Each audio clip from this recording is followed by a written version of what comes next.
ఏం కావేరి, మీ ఆయనకి బెయిల్ రాదన్నారా? అవునమ్మా, అదే జరుగుంటుంది పాపం. అప్పుడే అంత ఆవేశపడిపో కావేరి. నేను చేసేది ఇంకా చాలా ఉంది. ఎస్ఐకి ₹1,00,000 స్టేషన్లో పనవలేదు. రేపు కోర్టులో కూడా 10 లక్షలు కడతాను.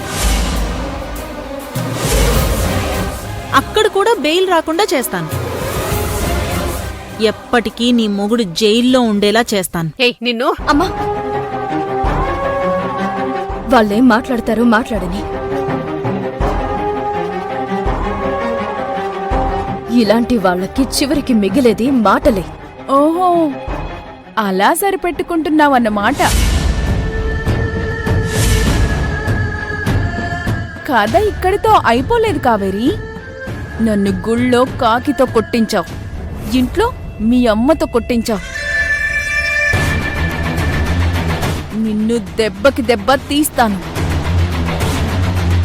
అర్జున్ని స్టేషన్లో ఎన్ని తిప్పలు పెడతానో చూడు. నరకం అంటే ఏంటో చూపిస్తాను.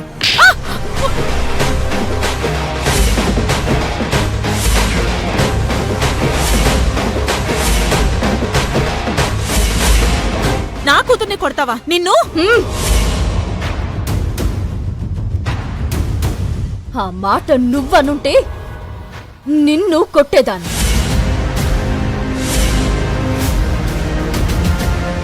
ఏంటి, నా భర్తని బయటికి రాకుండా చేస్తావా? ఇప్పుడు చెప్తున్నాను వినండి. 24 గంటల్లో నా భర్తని నేనే విడిపిస్తా. మా అత్తయ్య కేసు విత్డ్రా చేసుకునేలా చేస్తాం. కలలు కనుక కావేరి.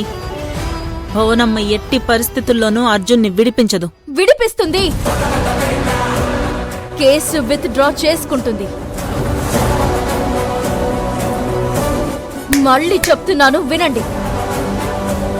అత్తయ్య చేత మీరే కేసు విత్డ్రా చేయించేలా చేస్తా. అలా చెయ్యకపోతే నేను కావేరినే కాదు. రామ్మా.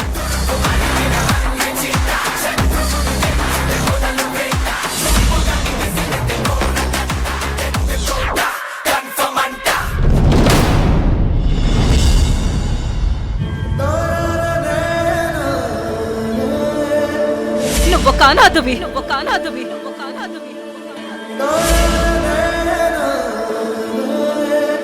పాముకి పాలు పోసి పెంచినట్టు ఇంతకాలం నిన్ను పెంచాను. ఇక నీకు మాకు ఏ సంబంధం లేదు. నా అర్జున్ని నేనంత మాట అంటానని నేనేనాడు అనుకోలేదు. అలా అనేలా చేసుకుంది నువ్వే అర్జున్. ఎందుకిలా మారిపోయావు?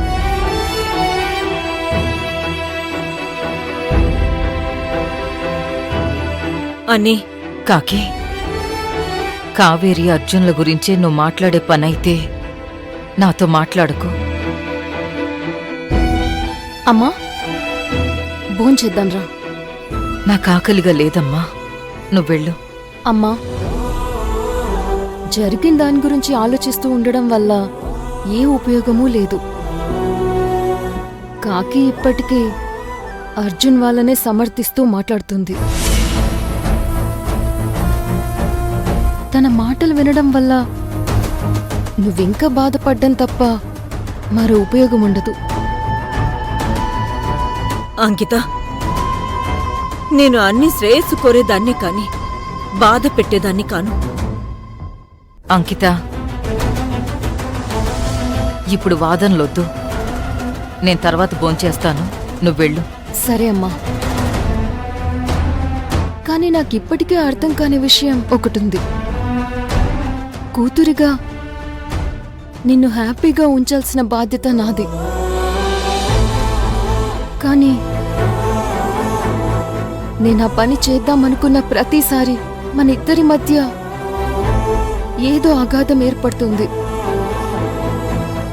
దాన్ని పూడ్చకపోతే కన్న కూతురు తిరిగొచ్చిందన్న సంతోషం నీకు ఉండదు, తల్లి దగ్గరికి చేరానన్న ఆనందం నాకు ఉండదు. ఆలోచించు.